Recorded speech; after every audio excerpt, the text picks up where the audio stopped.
Muy bien, entonces el Centro Arete es un equipo de psicólogos católicos que teniendo como fundamento la antropología cristiana y católica, hemos desarrollado un abordaje terapéutico llamado psicoterapia de la reconciliación. El mismo que orienta nuestras intervenciones psicoterapéuticas, así como las otras intervenciones del Centro Arete.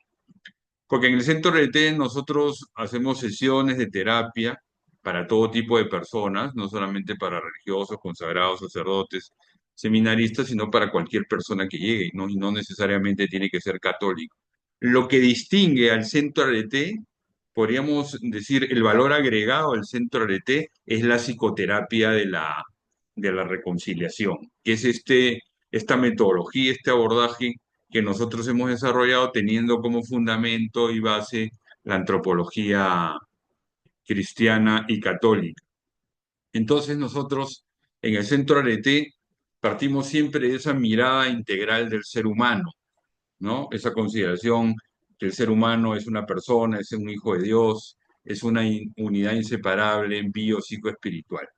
Entonces, desde esa antropología cristiana hemos ido desarrollando una psicología integral y una psicología universal que responda a la verdad del ser humano, es decir, evitar reducir al hombre a una cognición, a una conducta, evitar reducir al ser humano pues a una pulsión sexual, etcétera, ¿no? Entonces, pensamos que esta mirada integral es fundamental. Nosotros en el Centro ET intervenimos con herramientas psicoterapéuticas en la dimensión psicológica de la persona. Es decir, nosotros nos centramos en la actividad psíquica de la persona, en los fenómenos psíquicos. Sin embargo, como ya dije antes, reconocemos pues que el ser humano es una unidad inseparable, biopsicoespiritual, así que todo impacto en lo psicológico pues también va a impactar en lo físico y en lo espiritual.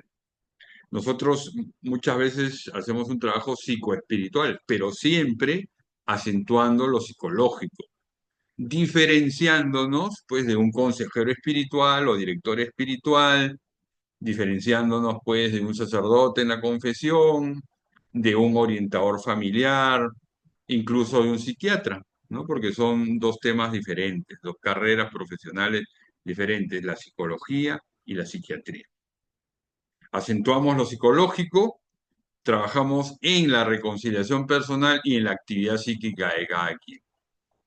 En ese orden de ideas, pues entonces el psicólogo areteico, el psicólogo arete, el psicoterapeuta de la reconciliación, se convierte en un instrumento de la gracia de Dios, ¿no? Dios obra su gracia a través, pues, de la psicoterapia, ¿no? Bueno, quien quiera conocernos un poquito más o de pronto ya nos conocen, saben que tenemos nuestra página web, la página web del Centro Arete. Yo tengo también mi propia página web, humbertoalcastillodrago.com y a través de las redes sociales. También los quiero invitar, y esto también lo digo a manera de introducción, nosotros tenemos un diplomado virtual que es el primero que hicimos que se llama Psicoterapia de la Reconciliación, pero ¿qué sucedió? Muchos religiosos, religiosas, muchos sacerdotes estaban interesados en la psicoterapia de la reconciliación, pero el requisito fundamental para estudiar psicoterapia de la reconciliación es ser psicólogos o psiquiatras.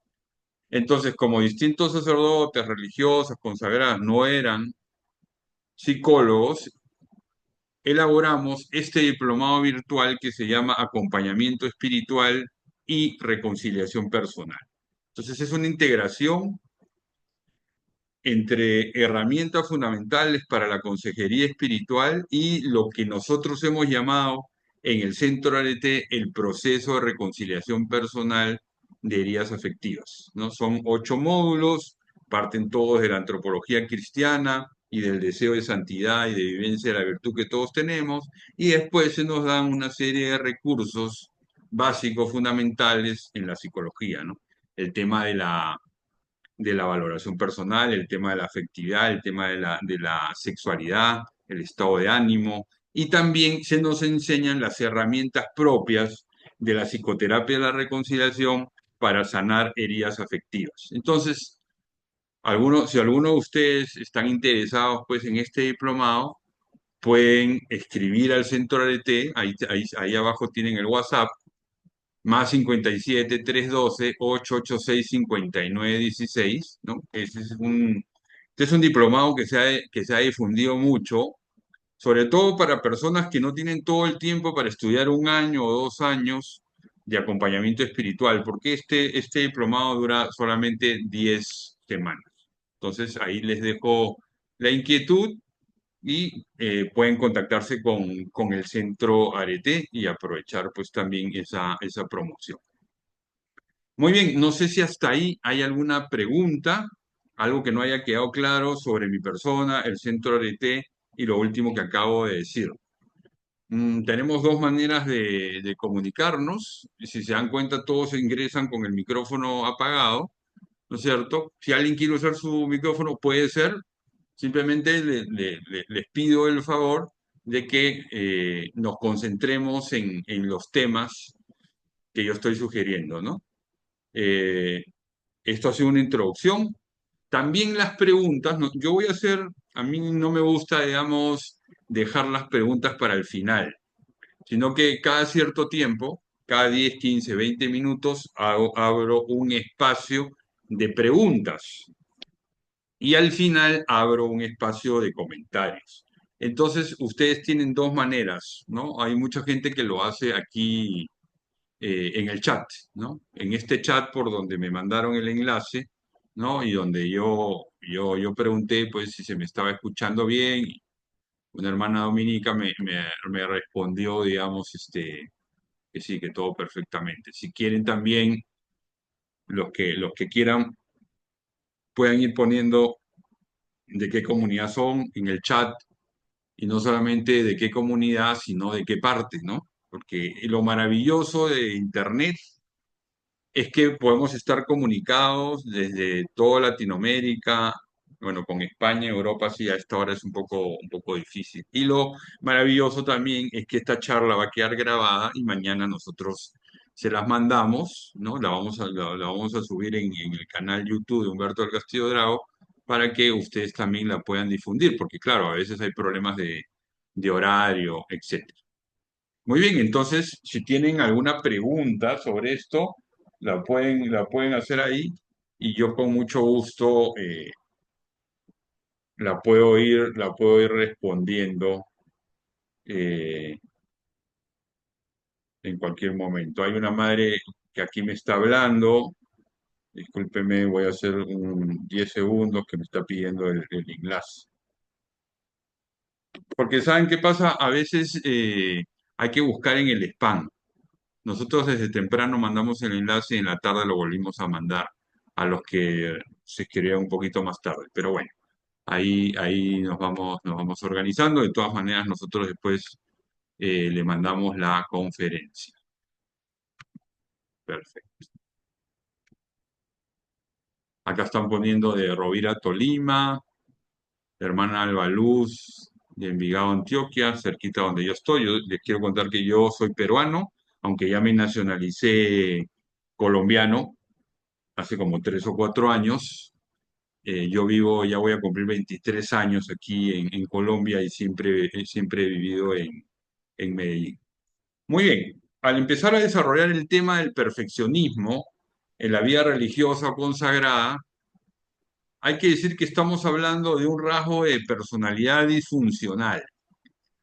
¿Qué cosa es lo que sucede? Nosotros, desde nuestra infancia, desde el temperamento con el que nacemos, vamos desarrollando un carácter y vamos desarrollando también una personalidad. Dentro de nuestra personalidad hay temas positivos y temas negativos, hay rasgos funcionales y rasgos disfuncionales.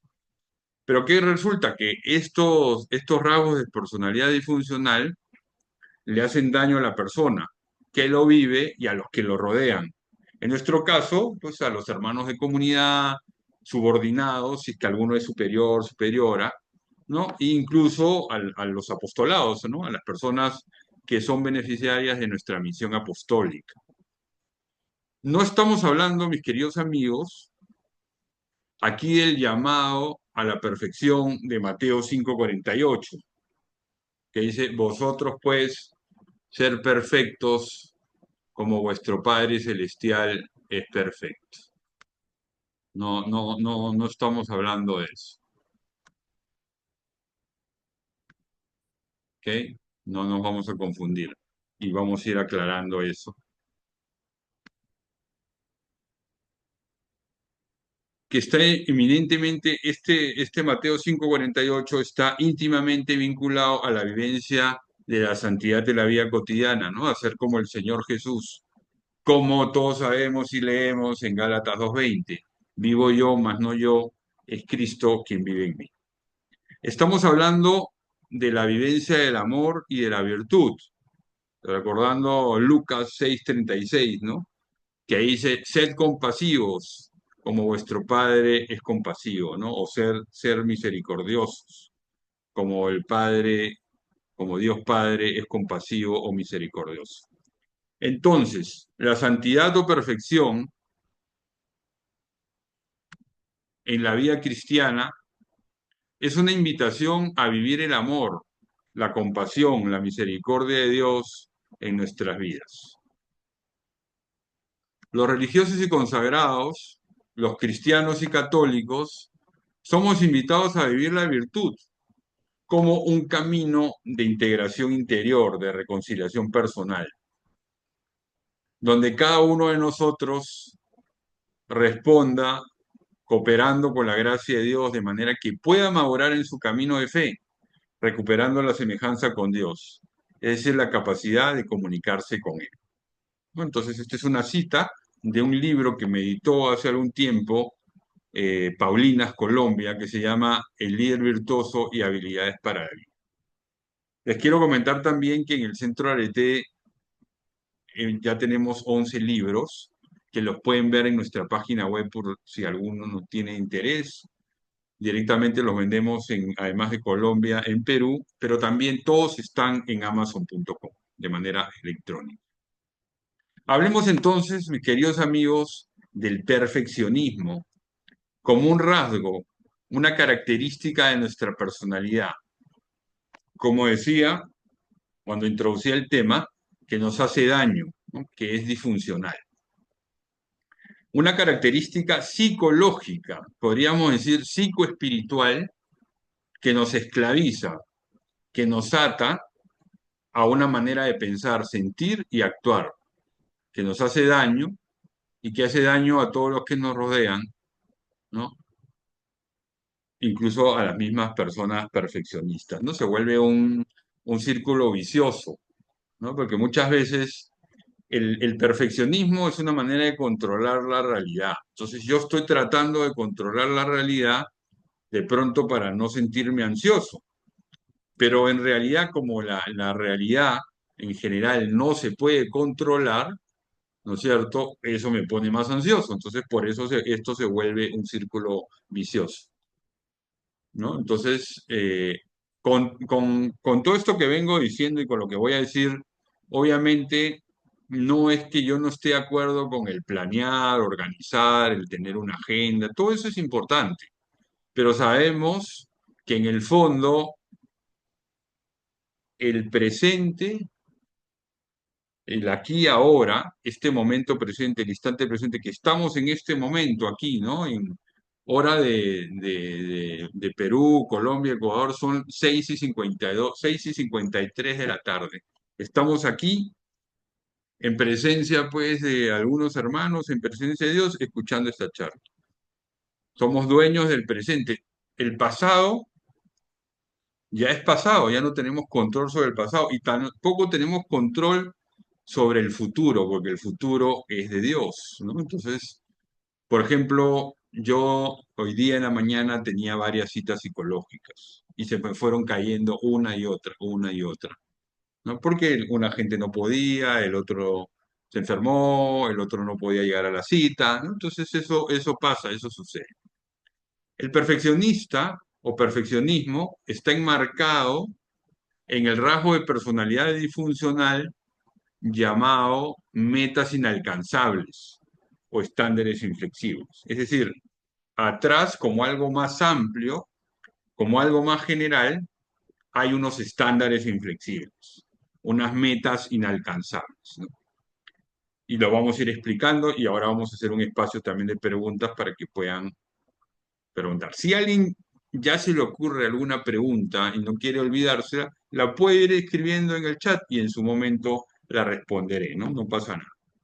Dichas personas creen que deben esforzarse constantemente por satisfacer metas extraordinariamente altas con el fin de evitar críticas, ¿no? Y sienten eso como un deber, ¿no?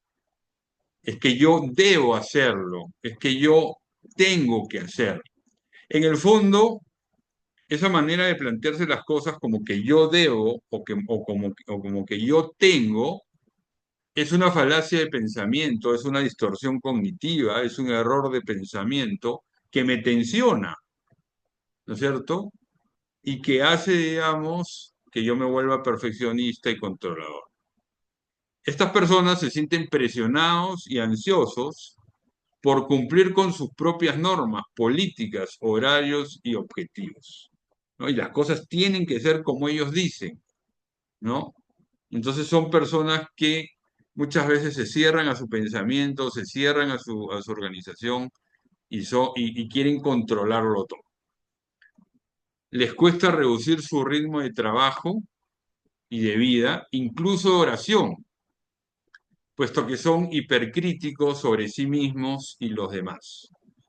El sentimiento principal, mis queridos hermanos y hermanas, en las normas inalcanzables o estándares inflexibles es depresión, es decir, todo el tiempo me siento presionado. Me siento presionado porque tengo que cumplir con el superior, con la superiora, porque tengo que cumplir con este horario, porque tengo que hacer muchas cosas, porque tengo que hacer mucho apostolado, porque tengo que ser eficiente en tal o cual pastoral. Obviamente no estoy diciendo que no seamos eficientes, no estoy diciendo que no trabajemos, no estoy diciendo que no obedezcamos, ¿no? Sino que estoy hablando de la distorsión de estas normas inalcanzables, ¿no? Y lo voy a ir explicando. En tu vida, el que tiene metas inalcanzables no se puede relajar ni divertir. Y muchas veces el que tiene normas inalcanzables, metas inalcanzables, no disfruta de las cosas. Es decir, yo organizo un retiro, ¿no es cierto? Y por gracia de Dios, pues sale muy bien. Hay gente que se acerca al Señor, gente que me agradece, pero yo no disfruto de eso porque ya desde el lunes tengo un horario de trabajo de 10 horas, ¿no? Y entonces se viene una actividad y se viene una actividad y se viene otra actividad. Entonces la persona como que no interioriza, digamos, los frutos del retiro o los frutos de la actividad. Luchas por ser mejor en todo lo que haces, ya sea en tu trabajo diario, eso no es malo, tu apostolado, la oración, las relaciones comunitarias, pero estás luchando por ser mejor en todo lo que haces simplemente por una eficiencia humana, simplemente por cumplir con unas metas inalcanzables, simplemente por cumplir con unas normas inalcanzables. Entonces, tienes que hacerlo todo bien, todo tiene que estar bien hecho y nada se puede salir de la línea, nada se puede salir de la raya. Entonces, eso muchas veces te asfixia a ti, aunque ¿qué pasa?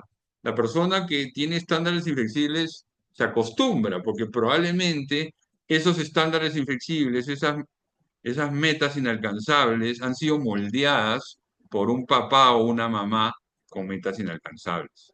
Entonces, las personas que tienen este rasgo disfuncional de personalidad que le estamos llamando metas inalcanzables, ¿no es cierto? Está acostumbrada a esa presión, ¿no es cierto? Y se ha acostumbrado, digamos, a vivir de esa manera, ¿no? Que todo tiene que estar bien hecho, todo tiene que ser perfecto, todo tiene que ser como él piensa y no se puede salir de esta línea, de este cuadrado. ¿entiende? Entonces, esta persona de pronto puede ser que esté acostumbrada a sus propias normas inalcanzables y es más, esta persona cree que estas normas inalcanzables son un rasgo positivo de él y hacen parte de él. No se dan cuenta que de pronto esas metas inalcanzables, ¿no? Son de pronto una manera de evadir la realidad, una manera de fugar la realidad, una máscara, un rol, algo que está ocultando de pronto que esa persona en el fondo, de niño o de adolescente, se sentía imperfecto o no tenía el cariño de sus padres y por eso, ¿no? Se volvió perfeccionista, controlador, por eso tiene esas metas inalcanzables, ¿no? Para estas personas la vida es hacer, trabajar y conseguir algún objetivo. Obviamente me estoy yendo siempre al extremo, hay cosas dentro de lo normal, de lo que estoy diciendo que están bien. Siempre te estás esforzando hasta el borde de tus límites. Nunca existe la posibilidad de tomarte un respiro, parar y disfrutar de las cosas. Bueno, aquí les quiero recomendar un libro que se llama Reinventa tu vida de Jeffrey Young. Este libro, lastimosamente, no, no se puede comprar en español, solamente está en inglés. ¿Entienden? Si quieren, si alguno tiene interés, yo le puedo mandar el libro, porque ustedes no lo van a conseguir. Yo no entiendo por qué la terapia de esquemas, que es la que hizo este libro de Reinventa tu vida, no lo ha vuelto a editar. ¿Ok? Entonces pueden entrar ahí, me pueden escribir, anoten por favor, voy a escribir aquí en el chat mi correo por si a alguno le interesa este libro para profundizar en lo que estoy diciendo. Psicólogo Humberto centroarete.org. Psicólogo Humberto centroarete.org. Ustedes me pueden escribir ahí, ese es mi correo personal. Si quieren este libro, si quieren una consulta personal sobre cualquier cosa, con mucho gusto. Entonces, para la persona que tiene normas inalcanzables, ¿no? O normas inflexibles, metas inalcanzables, nunca se da un respiro. Le cuesta mucho disfrutar de las cosas, como ya lo he dicho, y parar. Siempre, y esto tiene mucha conexión con el activismo, ¿no? Yo tengo en mi canal YouTube una conferencia que di también para la vida religiosa sobre el activismo en la vida religiosa, ¿no? El trabajar, trabajar, trabajar, a veces el volverse un workaholic, ¿no es cierto? Es una manera de evitar la realidad, ¿no es cierto? De fugar de ella, ¿no? Hasta el punto que esa actividad se puede volver una suerte de droga, ¿no? Y nosotros hablábamos en esa charla que la vida de oración se puede volver una actividad por actividad, ¿no? ¿Cuántos de nosotros simplemente rezamos porque hay que rezar, estamos dormidos, estamos desconcentrados, no nos conectamos bien, no nos encontramos con el Señor, ¿no? Hay una suerte de rutina, de cansancio. Todo el tiempo estás tratando de cumplir tus normas, tus metas, que son inalcanzables. Te sientes presionado y ansioso. Ojo, mis queridos amigos y hermanos, que esto es muchas veces no consciente. O sea, uno no se da cuenta que es perfeccionista, que es controlador o que tiene metas inalcanzables, ¿no? Y muchas veces estos rasgos disfuncionales de personalidad se activan de manera no consciente y de manera automática, ¿no? Entonces, ayer estaba dando una charla en una parroquia aquí en Medellín sobre el tema de la sanación de heridas afectivas y una persona me decía que, bueno, ¿cómo hacía él para darse cuenta, por ejemplo, si tenía esquemas disfuncionales como este de las normas inalcanzables, ¿no? Entonces yo le decía que se necesitaba un proceso de interiorización, que podía ser espiritual, que podía ser psicológico, ¿no? Y que justamente la terapia psicológica muchas veces ayuda a que uno entre en sí mismo y comience a un proceso de conocimiento personal más hondo, ¿no? Eh, Listo, seguimos entonces. Obvio que todo esto pasa factura a tu vida espiritual, que se vuelve exteriorista, como ya lo estuve mencionando con el activismo, que muchas veces las haces por cumplir, se vuelve una rutina, etcétera. También tiene consecuencias en tu físico, en tu cuerpo, que está lleno de cortisol. ¿Cuántos de nosotros, por ejemplo, tenemos insomnio? Un insomnio de conciliación, es decir, no podemos dormir, nos cuesta mucho dormir. Y estamos ahí en la cama 20 minutos, media hora, inclusive más, una hora, 2 horas, ¿no? ¿O cuántos tenemos insomnio de mantenimiento? Es decir, nos despertamos a las 3 de la mañana y ya no podemos dormir. Les cuento, hermanos y hermanas, que el insomnio es un síntoma de que algo me está pasando desde lo físico o de lo psicológico. Puede ser por alguna medicación, puede ser por alguna enfermedad, pero puede ser también por ansiedad o puede ser por depresión, ¿no? Entonces, cuando hay un exceso de cortisol en el cuerpo, el sistema nervioso simpático, ¿no? Dentro del sistema nervioso autónomo hay dos subsistemas, por así decirlo, el simpático y el parasimpático. El simpático es el que nos permite vivir, existir, estar atentos. Pero ¿qué pasa? Cuando tenemos mucho cortisol, que es la famosa hormona del estrés, este simpático está hiperactivado, hipervigilante, inclusive el nervio vago. Entonces, lo que uno tiene que hacer para dormir bien, por ejemplo, es desactivar el simpático y activar el parasimpático. La persona con estándares inflexibles se siente presionada, ansiosa e inclusive irascible y enfadada, ¿no? Hay gente que a mí me llega mucha gente, normalmente laicos, eh, que dicen, bueno, doctor Humberto, yo me siento con mucha rabia, con mucho enojo, con mi mujer, con mis hijos, en el trabajo, ¿no? Entonces la ansiedad es lo que se ve, pero abajo de la ansiedad, perdón, la ira, el enojo es lo primero que se ve. Siento mucha rabia. Entonces, abajo de la ira, por decirlo de alguna manera, hay ansiedad, hay de pronto tristeza, depresión y un nivel más abajo hay culpa, ¿no? Es bastante común que sufra de insomnio, ¿no? Como ya he explicado. Incluso que tengas gastritis o colon irritable. Incluso que sufras de migraña. ¿Por qué? Porque miren, el sistema autónomo, simpático y parasimpático, está directamente comunicado con el aparato digestivo, con el estómago, y ahí está, pues, ahí está el colon, ¿no es cierto? Entonces ahí está todo el aparato digestivo, ¿ok? Entonces, por eso hoy en día, ¿no? Existen lo que se llaman las enfermedades psicosomáticas. Hay artículos académicos que están hablando de que el 80% de las enfermedades son enfermedades que tienen un origen emocional, es decir, psicosomático. Entonces, cuando hay un exceso de cortisol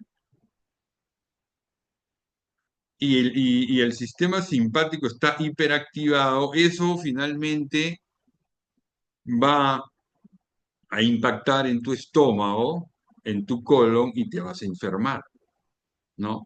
Y por más que el médico de cabecera, el médico, digamos, de familia, lo que sea, o un gastroenterólogo incluso, te dé medicamentos, muchas veces eso no va a solucionar el tema, porque el tema es un tema de que tú tienes demasiado cortisol, entonces ese cortisol hay que regular.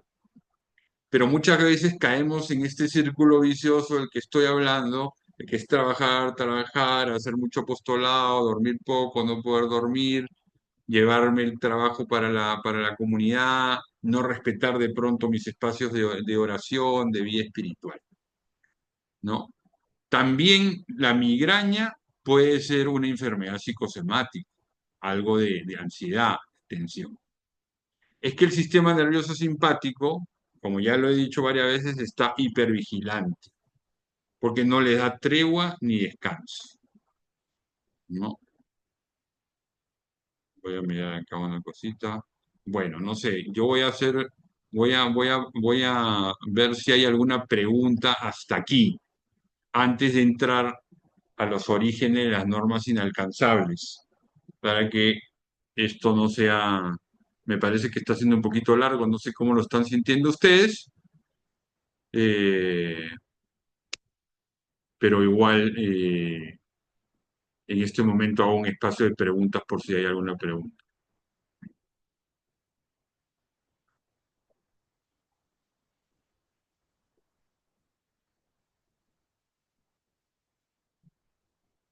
¿Tienen hasta ahí Buenas, alguna pregunta? Sí, hermana. sí, buenas noches. Una consulta. ¿Cómo serían entonces algunos métodos para poder controlar este sistema nervioso cuando el simpático está muy alterado? ¿Qué podría hacer la persona para identificarlo y para como nivelarlo? Sí, hermana, con mucho gusto. Miren, el mejor estabilizador del estado de ánimo es la actividad física cardiovascular.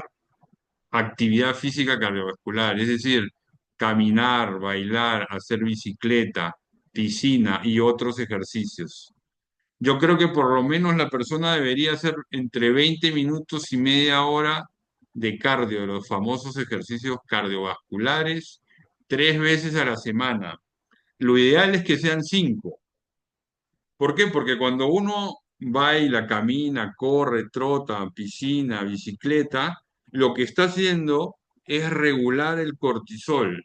Y regular no solamente el cortisol, sino la serotonina, que la serotonina es la que tiene que ver también con depresión y ansiedad, que es otra hormona. También el ejercicio físico, la actividad física cardiovascular, te ayuda a generar tu propia dopamina, que es la hormona del gusto, del placer, de la motivación.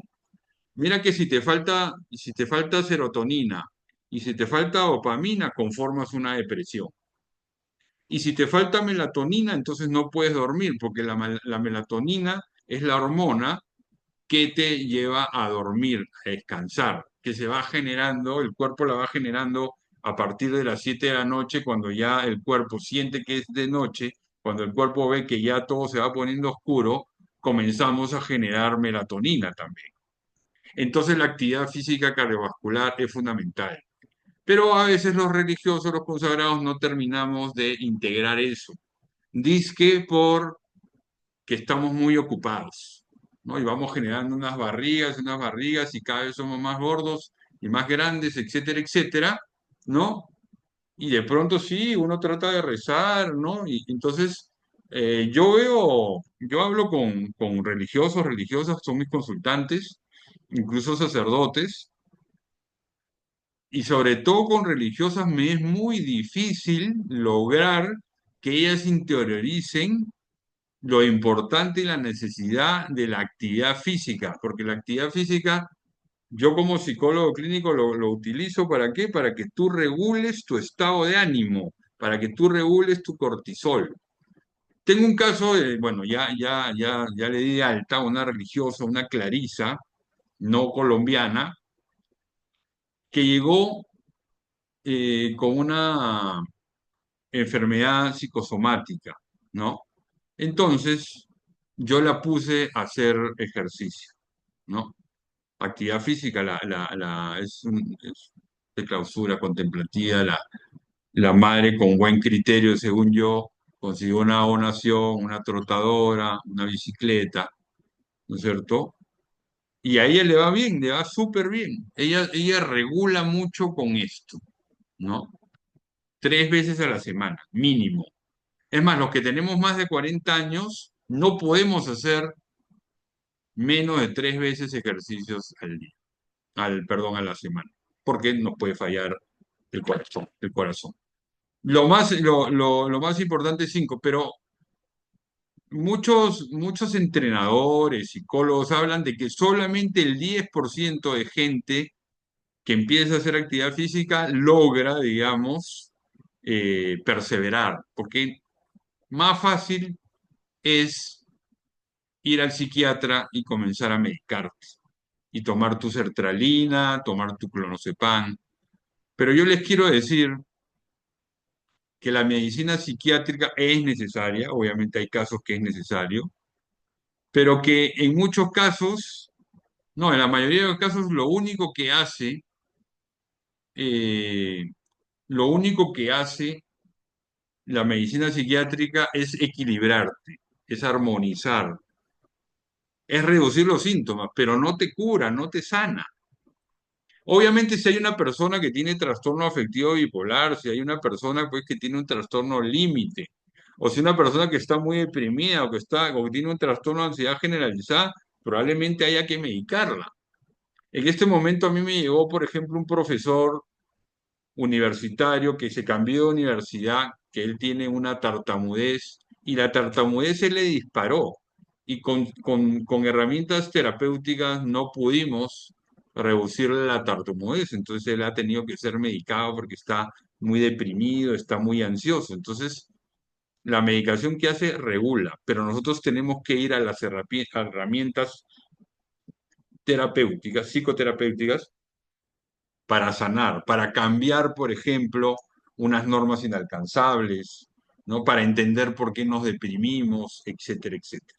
Entonces ahí hice unos cursos, gracias a la hermana que hizo la pregunta, pero creo que era importante, ¿no? Si hay alguien que iba a preguntar, acá hay una hermana que ha preguntado por el chat, la voy a responder, dice, en personas mayores de 50, ¿cuánto es el tiempo de actividad física? Es que eso depende de la persona. Yo tengo 60 años y yo hago 50 minutos al día, que eso es lo normal, y hago 6 días a la semana, ¿no? Entonces depende del entrenamiento que tengas, depende, claro, yo he logrado eso en un entrenamiento de ya casi 3 años, ¿no? Hace 4 o 5 años, yo caminaba o trotaba media hora al día, eh, 5 días a la semana.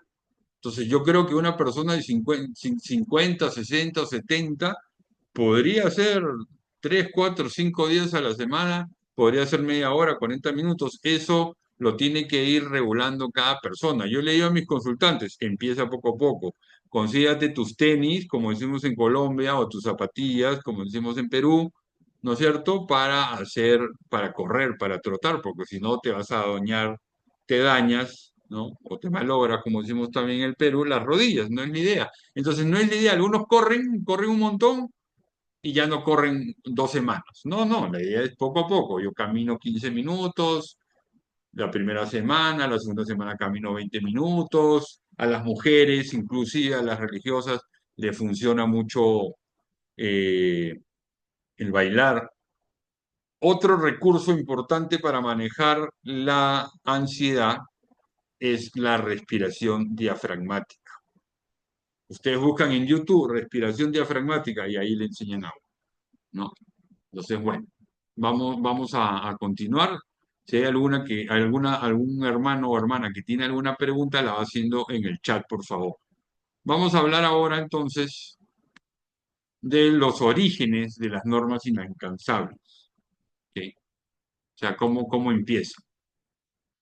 Amor condicionado de tus padres a conseguir elevados objetivos, ¿no? Esto se da en la niñez y adolescencia. Es como que tú tienes un papá o una mamá, o las personas que tienen esto, ¿no? Es como que o el papá o la mamá ha condicionado su amor, su cariño, su afecto para que tú estudies, para que trabajes, para que saques buenas notas, ¿no? Por eso dice amor condicionado de tus padres a conseguir elevados objetivos. Y el segundo es que uno de tus padres o los dos fueron modelos de elevadas normas. Es decir, si mi madre tiene normas inalcanzables, si es perfeccionista y es controladora, alguno de sus hijos vamos a salir con estándares inflexibles, con metas inalcanzables. Ellas nos van modelando porque uno copia, porque uno imita, porque la mamá te enseña, tienes que ser así, tienes que ser así, ¿no?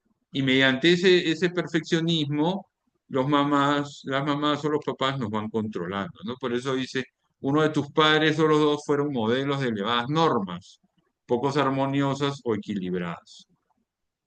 Las normas inalcanzables o estándares inflexibles se desarrollaron como una manera de compensar ciertas carencias que sentía en la infancia o la adolescencia, ¿no? Es decir, de pronto mi papá, como hemos dicho ahora, condicionaba su amor, ¿no? Entonces yo fui desarrollando esas normas inalcanzables, ¿no? Yo tenía una consultante que ella era muy responsable, muy juiciosa, muy eficiente en todo, ¿no? Pero después, cuando profundizamos un poquito, nos dimos cuenta que esas normas inalcanzables, esos estándares inflexibles, lo que estaban haciendo y lo que hacen, porque todavía lo seguimos trabajando, son ocultar que ella se siente defectuosa, que ella se siente imperfecta. ¿Por qué? Porque tiene un papá que siempre la exigió mucho. El papá podía pagarle la carrera profesional. Sin embargo, el papá le dijo, hijita, trabaja y estudia. Yo no digo que eso esté mal, necesariamente, ¿no? Pero ese es un dato de que hay un papá que es hiperexigente, hipercontrolador, Que, ¿no? Entonces, por eso estamos diciendo esto, ¿no? Las normas inalcanzables o estándares inflexibles se desarrollaron como una manera de compensar ciertas carencias, ¿no?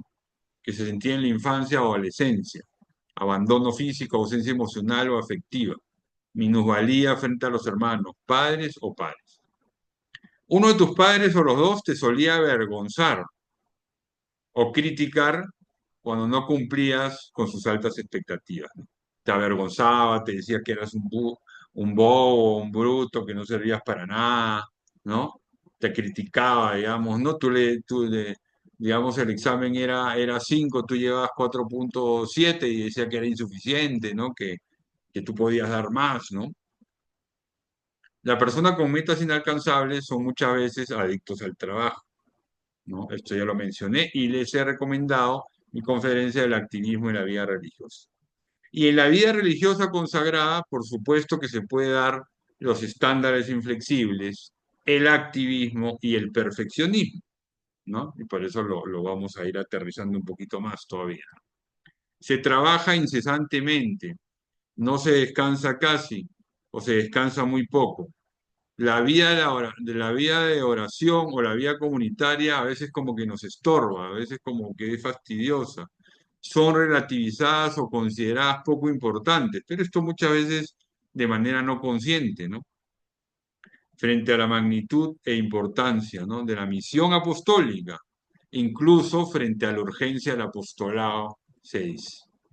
Las metas inalcanzables o estándares inflexibles generan perfeccionismo, mostrándose una atención extraordinaria al detalle, ¿no? Y con frecuencia subestiman cuán superior es su actuación en relación a la norma, ¿no? Entonces, muchas veces es el detalle por el detalle, ¿no? Y nuestra vida religiosa, claro, nosotros es muy bueno ser reverentes, es muy bueno ser respetuosos, ¿no? Pero a veces nos volvemos inflexibles, ¿no?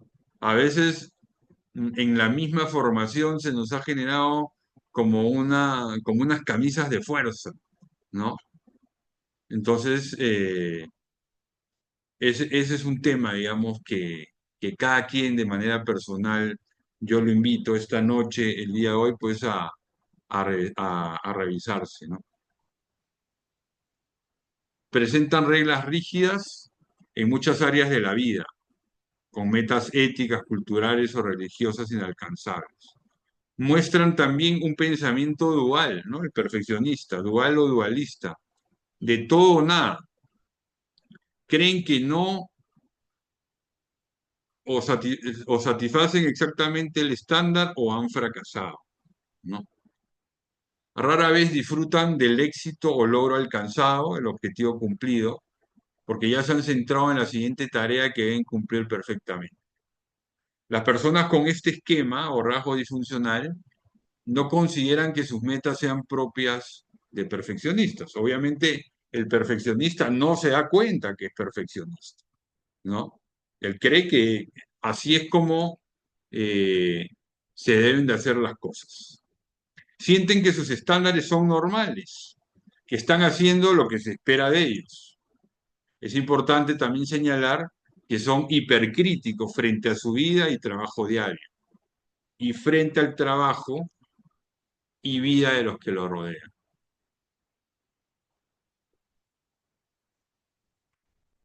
Sienten presión durante la mayor parte del tiempo. Tienen tanto que hacer y les queda muy poco tiempo.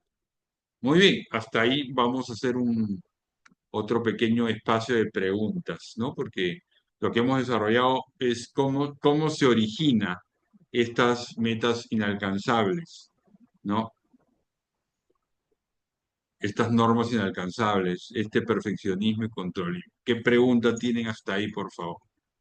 Pregunten con toda confianza, que ya vamos a ir entrando a la parte ya conclusiva de la conferencia, así que aprovechen.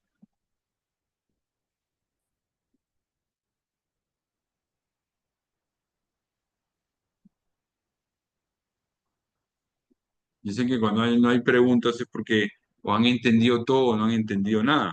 Espero que sea lo primero.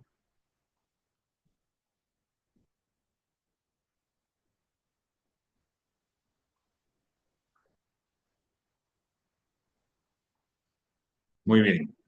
Si se les ocurre alguna pregunta, acá creo que hay una pregunta, sí. ¿Cómo hacer para cumplir los mandamientos de Dios cuando suelen ser difíciles a uno mismo y hoy en día se promulga a seguirlos o seguirlos? No, obviamente uno tiene que aspirar a la santidad y uno, por eso yo empecé hablando del llamado a la santidad y el llamado a la perfección con eh, Mateo 5:48, ¿no? Ser perfectos como Dios es perfecto. Pero también yo equiparé el llamado a la perfección con Lucas 6:36, que es el llamado a la misericordia, a la compasión.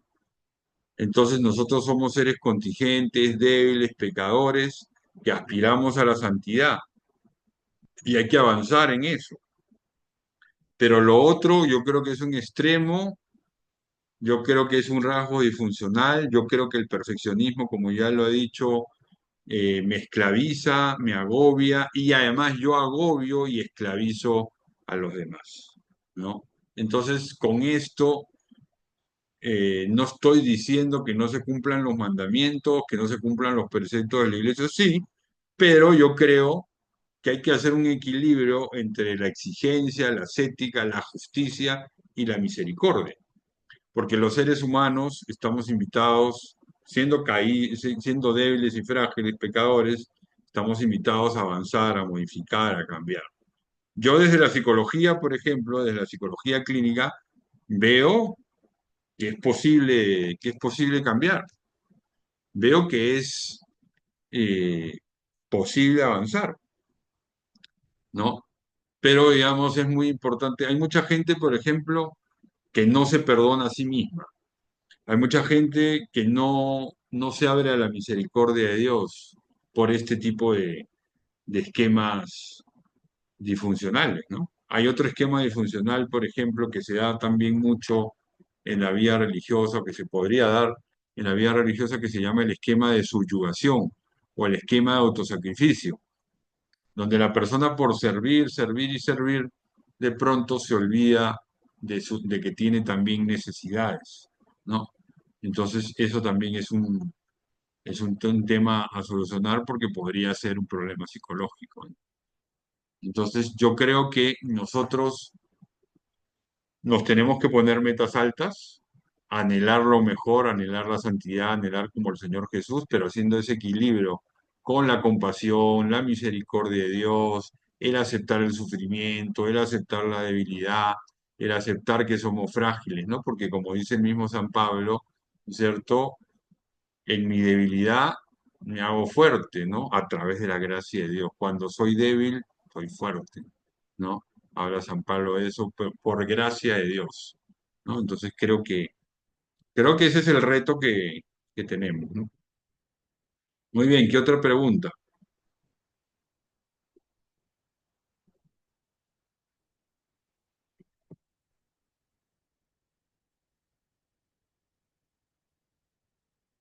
Bueno, vamos a continuar. Cualquiera de nosotros puede ser perfeccionista, controlador y tener estándares inflexibles. Dicho rasgo es un problema para la vida religiosa, para la vida consagrada, o para quien aspira a estar cerca a Jesús, viviendo el amor porque no le da espacio a la acción de la gracia o el Espíritu Santo. No le da gracia, no le da espacio. O sea, como yo controlo todo, entonces yo digo, bueno, ya, yo voy a rezar media hora y voy a hacer tales y cuales actividades. Y de pronto puede ser que me quede en la actividad, pero no me abra el espíritu, no me abra a lo que Dios me quiere decir.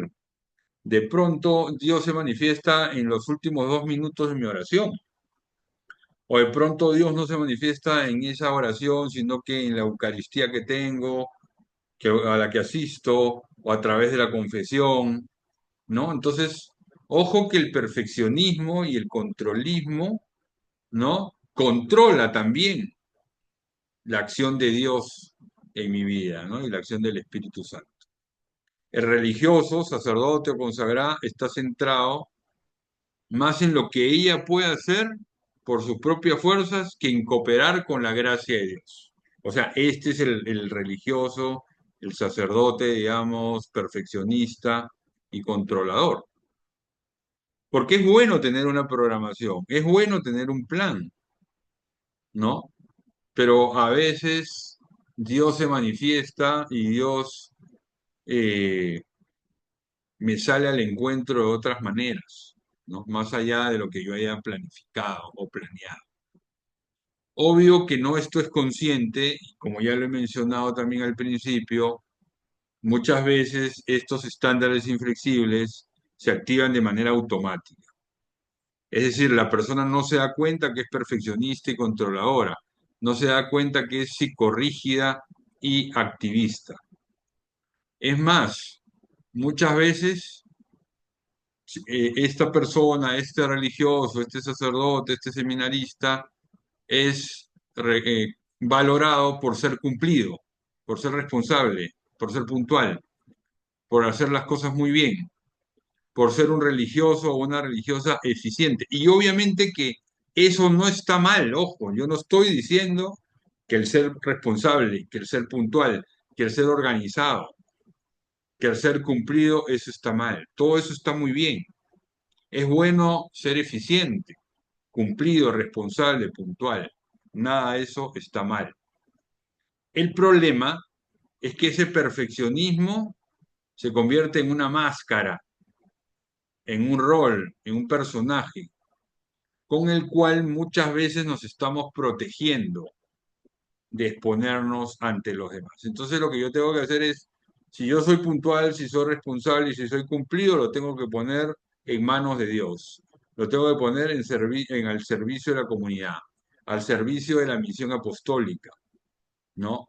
Porque entonces había un hermano que me decía que su superior le había dicho que a él nunca le encomendaban cosas porque lo veían siempre ocupado.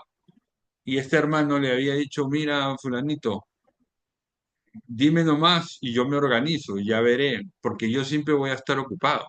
El día que no, le decía este hermano, ¿no? El día que no esté ocupado probablemente es porque ya me morí, ¿no? Entonces ahí recién vas a irme a pedir cosas, ¿no? Entonces ahí hay que distinguir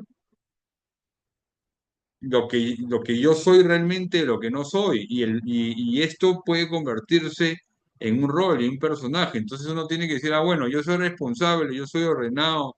Bueno, voy a usarlo para la misión. Pero la invitación es a ser capaz, ¿no es cierto?, de renunciar a ese controlismo, a ese perfeccionismo, ¿no? Que yo me saque esa máscara, ese personaje, y que yo ante Dios y ante los hermanos en la comunidad me pueda mostrar frágil, me pueda mostrar débil, ¿no? Eso es muy importante. El perfeccionismo es una manera de querer controlar la realidad, el apostolado, incluso la acción del espíritu. Y eso no se puede, eso es muy complicado, eso es imposible. Mm, ¿cómo controlas, si sigan poniendo sus preguntitas ahí, yo se las respondo ahora? ¿Cómo puedo medir yo si yo he avanzado en santidad o no? Sí, yo sé que estoy avanzando, o sé que estoy mediocre, o sé que no estoy avanzando. Yo lo sé, pero es muy difícil cuantificar eso con un porcentaje, ¿no? Con lo cual no estoy diciendo que no haya una vida ascética, con lo cual no estoy diciendo que no se lucha, que no se combata. Pero ojo que muchas veces el perfeccionismo lo que está tratando de hacer es de controlar la realidad, incluso la acción del espíritu, la intervención de los superiores o hermanos de comunidad, ¿no? Hay que dejar espacio al espíritu, hay que dejar espacio a que opinen, hay que dejar espacio a que critiquen, hay que ver, eh, tener una visión, una mirada integral, objetiva, no solamente ver lo malo, ¿no? El punto negro sobre la pared blanca, ¿no? Entonces esto también es importante, ¿no? Entender cómo muchas veces ese controlismo asfixia al Espíritu Santo, asfixia o puede asfixiar la acción de Dios. El perfeccionismo es una manera de ocultar mis defectos o limitaciones, ¿no? Entonces yo me proyecto y me promuevo como súper eficiente, como un buen trabajador, ¿no? Para que no se den cuenta, digamos, de que tengo una inmadurez afectiva o de que tengo una carencia emocional, ¿no? Pero esto se hace de manera automática y no consciente. En ese sentido, podemos decir que nos protege, ¿no? El perfeccionismo, el controlismo nos protege.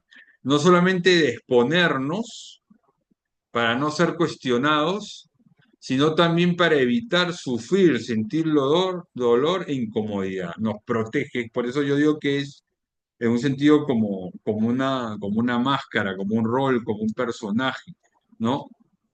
Con algo que no deja que los demás entren a mi vida, porque siempre me ven ocupado, porque siempre me ven bien, entre comillas, porque yo, digamos, si la misa es a las 5:30, muy bueno llegar 5:20, ¿no? Entonces siempre estoy puntual, siempre cumplo con todas las cosas y muy bueno hacer todo eso. Y muy bueno ser puntual, muy bueno ser responsable, muy bueno, como decimos en Colombia, ser juicioso.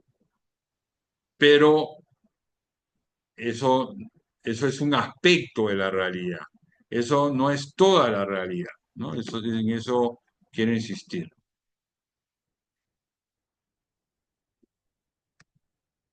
Y todos sabemos que no existe cristianismo auténtico sin cruz, sin sufrimiento, humildad y humillación, ¿no? Un superior o superiora perfeccionista puede resultar asfixiante para sus subordinados, ¿no? Que es casi como que los está ahorcando, es casi como que los está asfixiando sin darse cuenta. Inclusive hay superiores o superioras, animadores, animadoras, como le llamemos, a veces se convierten en la norma o modelo para todo, ¿no? Eso ha pasado, eso pasa con muchos superiores, por ejemplo, que tienen muchos años, ¿no? Inclusive hay comunidades donde de pronto hay una suerte de élite, ¿no es cierto?, de superiores, de animadores, ¿no?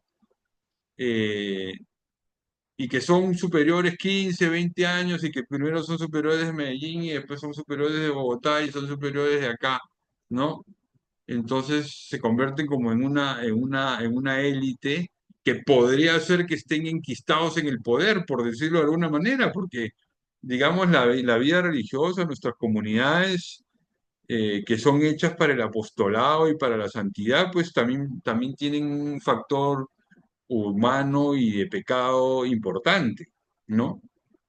Por eso el Vaticano, la Santa Sede, ha recomendado, digamos, que haya una rotación sobre todo en los superiores mayores. Y yo conozco superiores que son superiores hace 20, 25, 30 años y que se convierten en una suerte de vacas sagradas, ¿no? De intocables, ¿no? Inclusive los mismos hermanos mayores, bueno, yo tengo más de 40 años pues en la vida consagrada.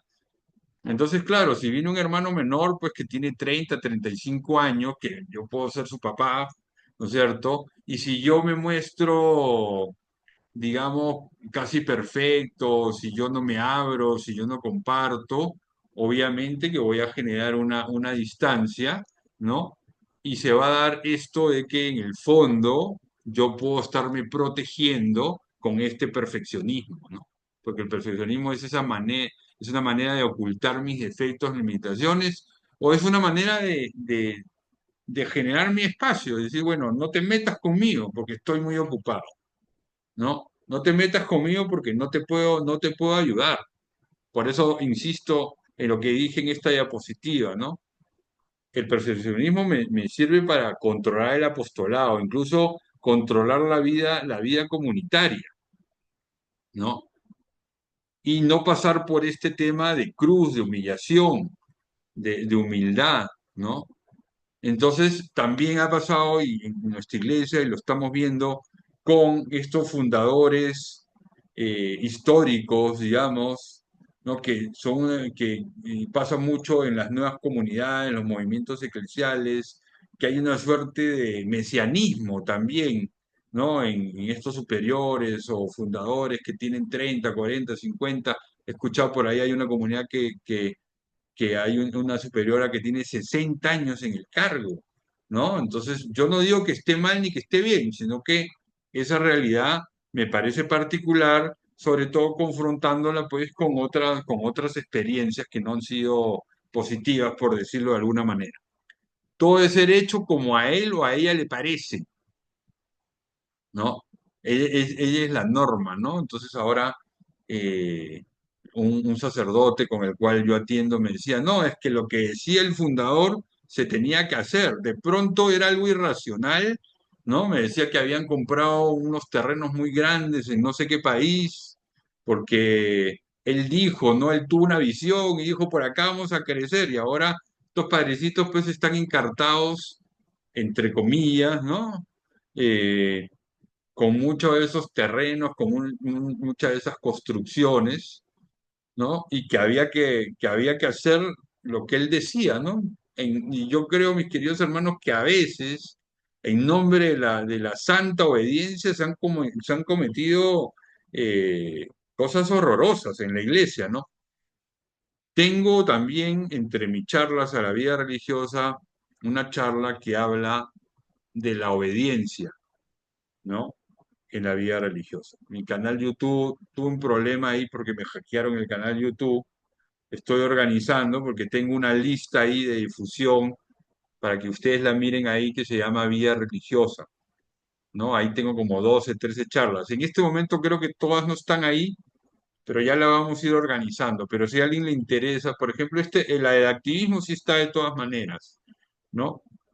La de la obediencia creo que todavía, o sea, está en el canal, pero no está en la lista, ¿no? Entonces, si a alguien le interesa, me la pide y se la mando.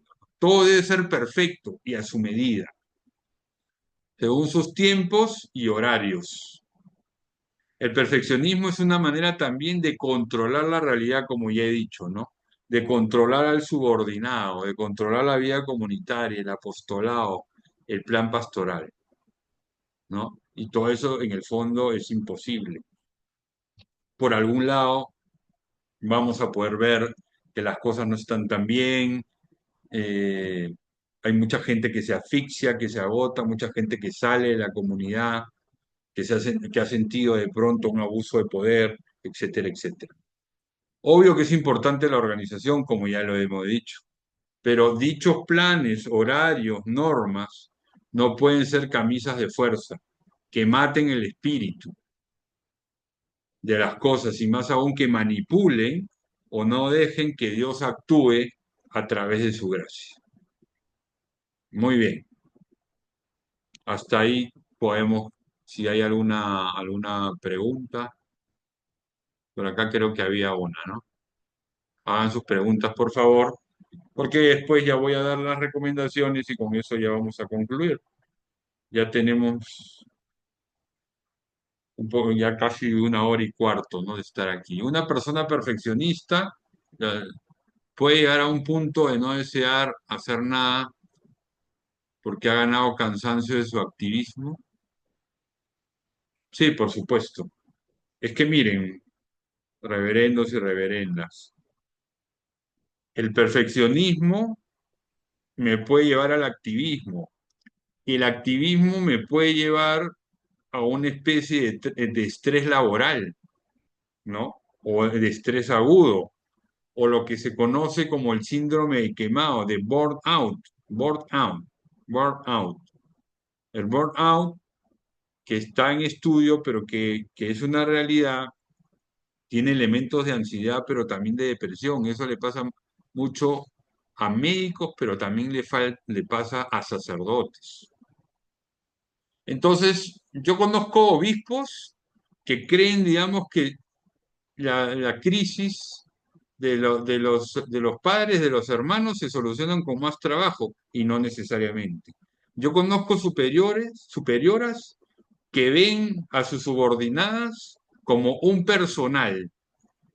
También conozco comunidades que cuidan mucho a sus monjitas, a sus monjitos, a sus religiosas, no porque el equilibrio entre actividad, entre vida activa y vida espiritual, inclusive entre salud mental, es fundamental, es fundamental.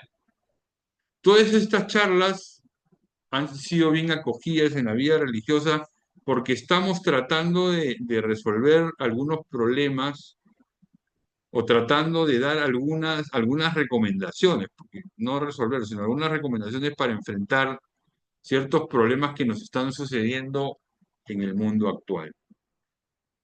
Entonces, claro, la comunidad no puede ser una burbuja también, ¿no? Donde tenemos todo y algunos que no trabajan o que trabajan poco. Es difícil sostener un punto de equilibrio, pero yo creo que hoy en día, para un religioso, una religiosa, es fundamental que se vea como una unidad biopsicoespiritual, biopsicoespiritual, y que el religioso, el sacerdote, el consagrado, cuide su dimensión espiritual, que es la más importante, cuide su dimensión psicológica y su dimensión física. Y la dimensión psicológica no se reduce solamente a que si se deprime tomar pastillas, ¿no? Porque de pronto la persona podría hacer algo diferente a tomarse una sertralina o un clonazepam, no lo sé, hay que ver cada caso, pero a veces en nuestras comunidades todavía hay resistencia en que un hermano o una hermana vaya a un psicólogo, ¿no? Y creen todavía que van a solucionar todo con lo espiritual. Efectivamente, Dios nos puede sanar de todo y Dios nos, si Él quisiera, nos sana de todo, pero hay cosas que se quedan ahí como una realidad donde Dios lo que quiere es que intervenga lo psicológico o incluso a veces lo psiquiátrico, o Dios permite a veces eso, ¿no? Entonces es muy importante vernos como unidad biopsicoespiritual. Y es muy importante también ver las 3 facultades del ser humano, de la persona: razón o inteligencia, afectividad o mundo emocional y voluntad. Nosotros tenemos 3 facultades psicológicas. Nosotros pensamos, sentimos y actuamos. No solamente pensamos. En la vida consagrada estamos muy acostumbrados a razonar, razonar y racionalizar. Es más, en la vida consagrada muchas veces estamos acostumbrados a espiritualizar y muchas veces no le damos importancia a lo psicológico, no le damos importancia a la salud mental, no le damos importancia a lo emocional. Todavía hay muchos sacerdotes, eh, todavía hay muchas hermanas que creen, digamos, que lo que ir al psicólogo es solamente para los que están locos, ¿no? Y eso, y no se trata de eso. Hasta ahí, la hermana Linda, si puede apagar su micrófono. Hasta ahí me están escuchando bien porque vi que había un bajón de mi internet. No sé si tienen otra pregunta. ¿Qué otras preguntas tienen?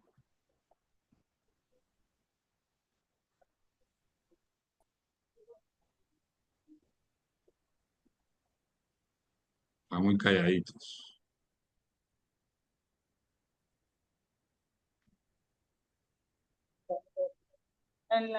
Por dentro de la...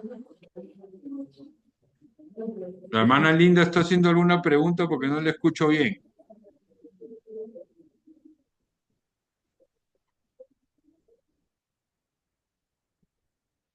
¿Hay alguna pregunta más? ¿La pueden escribir en el chat, por favor? Acá en el chat pueden escribir sus preguntas. Porque anochece más tarde, entonces no se van pronto, pero cuando se oscurece pronto se van. A ver si quedan en los baños, yo no voy a esperar. Nos vemos, ya.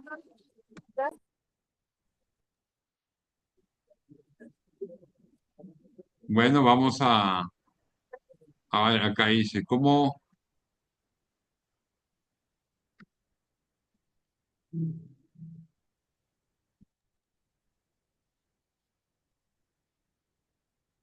Buenas tardes. La hermana Linda, no sé si está tratando de hablar, pero no le escucho, por favor. Y yo estoy con el máximo volumen. No sé si puede escribir mejor su pregunta. Se la puede escribir. Gracias.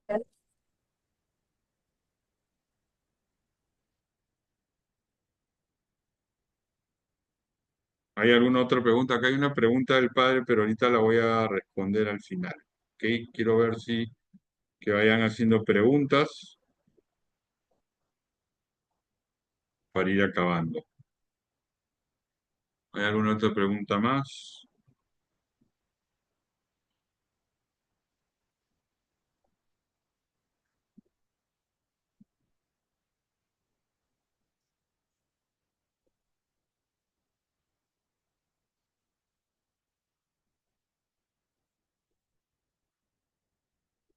Bueno, entonces voy a responder a lo del padre. El síndrome del impostor,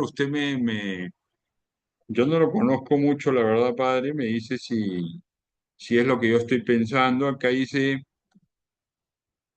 también conocido como fenómeno del impostor o impostorismo, es una experiencia psicológica en que una persona sufre sentimientos de fraude intelectual y o profesional, ¿no? Entonces, eso es lo que usted entiende por eso. Dice, es el que duda de sus logros y siente un miedo constante a ser defraudado, a ser descubierto con un fraude. En el entorno laboral, este sentimiento se manifiesta en la creencia de que el éxito se debe a la suerte o a los factores externos. Yo creo que, según lo que estoy leyendo y lo que yo he dicho, creo que son temas diferentes, ¿no? Eh, entonces yo creo que, dice, yo veo el síndrome del impostor como sentir que uno no es capaz de lograr esa meta. Sí, eso es lo que en la teoría es que en la terapia esquema se llamaría como una imperfección. Entonces, uno tiene que mirar y reflexionar porque puede ser que uno tenga de base el impostor, pero se muestre como perfeccionismo, porque muchas veces el perfeccionismo puede funcionar como una sobrecompensación del impostor o de la imperfección, ¿no? Entonces ahí es donde uno tiene que ir mirando como el ejemplo de esta consultante que yo mencionaba, que ella es muy perfeccionista, muy juiciosa, etcétera, etcétera, pero que en el fondo, digamos, ella de base se siente muy defectuosa. se siente muy imperfecta, ¿no? Por la formación que le dio su padre, ¿no? Dice, hoy en día llegan jóvenes ya con una tendencia perfeccionista. ¿Cómo ayudar? Pero también formar. No, obviamente, este perfeccionismo, es que mire, yo creo que voy a responderle con como las recomendaciones, y si no, me vuelve a preguntar, ¿ok? Para trabajar el esquema de estándares inflexibles, les recomiendo el libro Reinventa tu vida. Entonces usted me dice, bueno, ¿cómo puedo hacer yo para formar un joven que es perfeccionista? Bueno, consíganse este libro, Reinventa tu vida, van al capítulo 15, ahí se explica muy bien el tema y tiene estrategias de cambio. Eso es lo que yo decía que se los podía enviar. Les voy a volver a poner aquí psicólogo, por si alguien no copió o recién entró, psicólogo Humberto, centroarete.org. ¿Ok? Realizar trabajo personal o examen de conciencia sobre el perfeccionismo en mi vida, confrontándome con lo que acabo de escuchar, ¿no? Es que, a ver, el tema con esto es que la persona perfeccionista siente que eso está bien y es algo que ha visto toda su vida y es algo que lo ha ayudado para ciertas cosas, porque el perfeccionista en una serie de realidades es exitoso porque es responsable, porque es eficiente, porque hace las cosas bien, porque trabaja mucho, etcétera, etcétera. Entonces, por eso yo le recomendaría esto. Póngale una foto a eso. Libro Reinventa tu vida, capítulo 15. Creo que es importante hacer un examen de conciencia cada quien, una revisión de vida y decir, bueno, a ver, yo tengo estas metas inalcanzables, yo tengo este perfeccionismo, ¿no? Es muy bueno confrontarme con la realidad. Pensar y reflexionar en las manifestaciones del perfeccionismo en la vida actual y en mi vida religiosa, ¿no? O sea, a ver, mi comunidad, ¿cómo está caminando? Si soy superior, animador, animadora, ¿qué responsabilidad tengo, no? Entonces puede ser que a veces en la comunidad haya un exceso de controlismo, de perfeccionismo, que nos esté asfixiando, que esté asfixiando al Espíritu Santo, como ya he dicho. Podría ser recomendable asistir a terapia psicológica, porque el mencionado esquema impacta en mi estado de ánimo, como ya lo mencioné y hubo algunas preguntas sobre eso, ¿no? Impacta en mi estado de ánimo y podría generar depresión, ansiedad, estrés agudo, podría generar lo que llamé o dije el síndrome quemado, burnout, ¿no? Y además que esto tiene sus raíces, como ya lo vimos, en los orígenes, en mi historia personal. Y a veces no es tan fácil flexibilizarlo. Para trabajar en ustedes mismos les recomiendo estos libros que son de mi autoría. Miren estos dos de aquí. Reconciliación de la historia personal. Este lo encuentran en Amazon, la tercera edición. Este libro de Reconciliación de la historia personal lo encuentran en Librería San Pablo, pero eso sobre todo es en Colombia. Pero si no, pueden escribir al centro de T o lo pueden adquirir, digamos, de manera electrónica. ¿Qué cosa es lo que trata de hacer reconciliación de la historia personal? Reconciliación de la historia personal es un cuaderno de trabajo para sanar heridas afectivas. Entonces, ese es un trabajo más hondo, porque ¿qué cosa es lo que pasa? Los esquemas disfuncionales, el perfeccionismo, el controlismo, los estándares inflexibles, me protegen de que yo llegue a mis heridas afectivas, pero hay que trabajar en las heridas afectivas, o otros llaman heridas emocionales. Tengo otro libro que acabo de sacar que se llama Claves para mi aceptación personal. Ese es un libro interesante, también lo encuentran en amazon.com. yo estoy dando charlas sobre eso, yo hay charlas, conferencias como esta, presenciales, virtuales, ¿no? Como ustedes quieran, por si acaso. Y este libro de aceptación personal tiene en el capítulo 4, ¿no?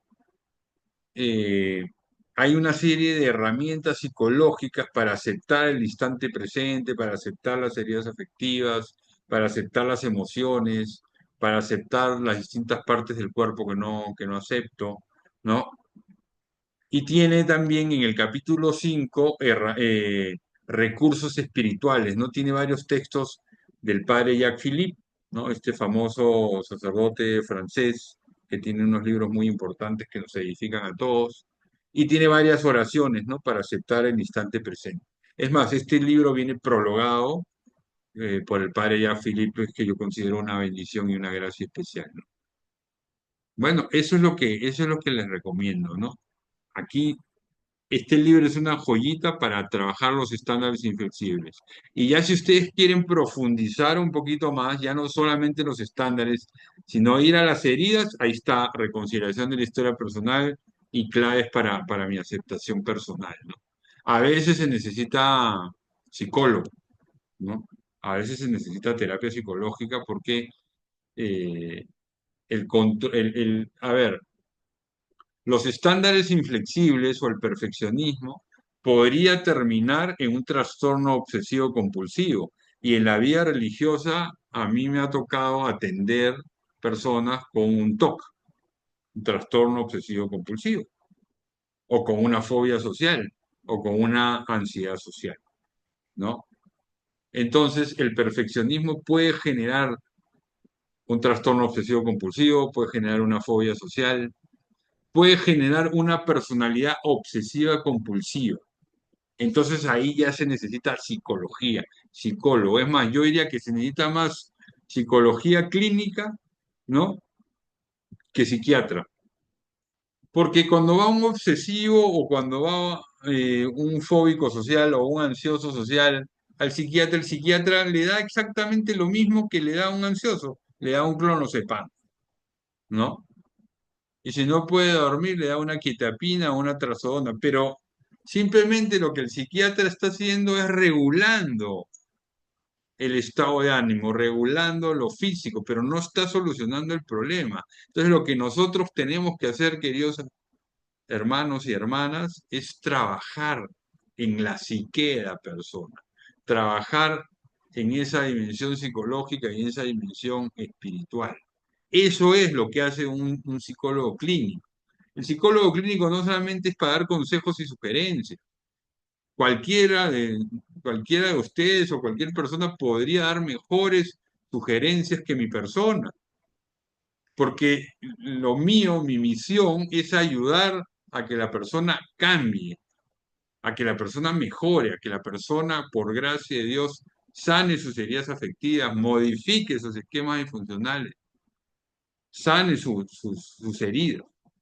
Esa es la misión de un psicólogo clínico, ayudar a las personas a mejorar, a sanar. Claro, también le damos consejos, también le damos sugerencias, también le damos opiniones, sí, pero no es lo más importante. Lo más importante es que la psicoterapia hoy en día, en 2025, te ayuda a cambiar. Muy bien, esto es lo que yo tenía preparado para el día de hoy.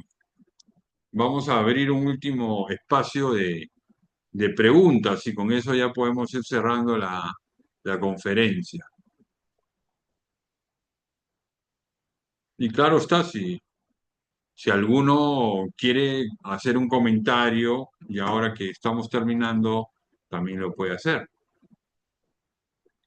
Preguntas y comentarios.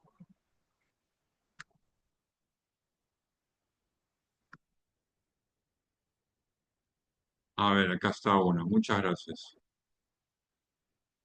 ¿Cómo hacer este trabajo con la propia psique a través de terapia, siendo fieles a las enseñanzas evangélicas, cuando muchas veces en la psicología se ha alejado de ella o no toma en cuenta no toma en cuenta? El centro de Aleteo ofrece servicios dentro del régimen contributivo o subsidiario en salud acá en Colombia. Eh, Nosotros tenemos una práctica privada, digamos que, y para los religiosos podríamos tener, digamos, planes, ¿no? Y el centro ART en algunos casos también tiene servicio social, ¿no? Eh, lo que pasa es que el, el problema de las EPS, no solamente en Colombia, es que les pagan más a los psiquiatras que a los psicólogos, ¿no? Entonces, cuando tú tienes un problema de depresión o ansiedad, el médico general ya te está recetando y no te manda al psicólogo, ¿no? Entonces sí tenemos un problema, sí tenemos un problema grave, porque yo creo que la gente necesita psicólogo y no hay psicólogos en las EPS. Entonces, las personas tienen que ir a un psicólogo privado. Y a veces el psicólogo, y a veces no tienen pues el bolsillo, por llamarlo de alguna manera, para llegar a eso. Pero yo creo que hay que hacer una inversión en eso, ¿no? Pero sí, respondiendo a la pregunta, se pueden hacer convenios con comunidades. De hecho, hemos hecho varios, ¿no? Por ejemplo, en este momento yo estoy acá en Colombia, he trabajado con las hijas del Fiat, estoy trabajando con las hijas del Fiat, hicimos un convenio. El año pasado atendí a las franciscanas del Niño Jesús. También he estado trabajando con los agustinos. He trabajado el otro día hicimos un programa muy interesante para la Federación de Clarisas de Colombia y ellas invitaron a las chilenas, invitaron también a las peruanas. Entonces, podemos hacer convenios, podemos hacer un programa de prevención de la salud mental que incluya charlas, conferencias, ¿no? Porque hay muchas, por ejemplo, ahora con las hijas del Fiat, yo mañana me voy, ellas están por Warner, en San Vicente. Yo mañana tengo clases con las novicias, 2 horas. ¿De qué les voy a hablar? Les voy a hablar del temperamento, el carácter y la personalidad, ¿no? Y en la tarde voy a estar trabajando con las aspirantes y las postulantes en un taller de conocimiento personal, ¿no? Entonces, con ellas hicimos también unos retiros de sanación de heridas afectivas. Entonces, todas estas formandas que ya la mayoría han pasado por retiro de sanación de heridas afectivas, ahora estamos haciendo unos talleres. Y claro, las que no han pasado por el retiro, en julio vamos a hacer un retiro de sanación de heridas afectivas. Entonces, con las franciscanas que mencioné, también hicimos un retiro de heridas afectivas, después hicimos un taller de gestión de emociones. Yo creo que los talleres o los programas de prevención de la salud mental son una alternativa, ¿no? Donde nosotros podemos ir educando a las personas, ¿no? Y previniendo alguna enfermedad mental o algún problema psicológico. Pero sí. Dice, un gusto escuchar sus charlas tan constructivas y que nos den pautas para cambiar actitudes, mejorar nuestras vidas. Todos tenemos heridas afectivas y muchas gracias. Gracias. ¿Alguna otra pregunta? Si no, pueden ir poniendo aquí sus comentarios.